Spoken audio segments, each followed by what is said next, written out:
Welcome back to Learning with the Difference, news headlines for 14th of May. And first of all, national news. Madhya Pradesh Madarsas. Madhya Pradesh Home Minister Narottam Mishra said the national anthem should be sung everywhere. Aviation Minister Jyotiraditya Scindia on 13th May agreed to look into complaints of airlines charging extra for boarding pass. Gold worth 1.3 crores found hidden in laptop at Tamil Nadu airport, police said. 4 dead, 20 injured, as bus returning from Vaishno Devi caught fire. Drones radio track tags to monitor Amarnath Yatra that will begin on June 30.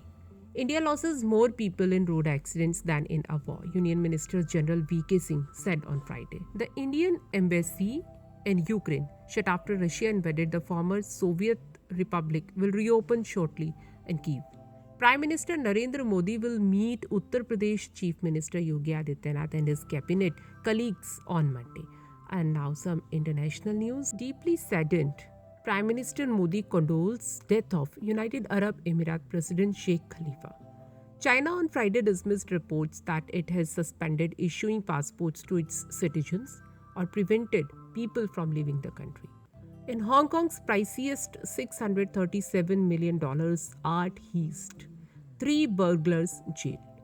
And now some sports news. IPL 2022, Jonny Bairstow's brutal knock saw Punjab Kings go past Delhi Capitals to register the highest score in the Powerplay this season. Kerala government announced rupees 1.14 crore cash award to state football team for winning Santosh Trophy. La Liga, Karim Benzema scored his 323rd goal for the club. Karim is now equal to Real Madrid great Raul. And now let's have a look on weather. Monsoon likely to arrive in Kerala on May 27 earlier than usual. The weather in India on 14th of May will be very hot with temperatures reaching 43 degrees Celsius. During the evening and night time, the temperatures will be dropped to 25 degrees Celsius. And that's all in news. Thank you.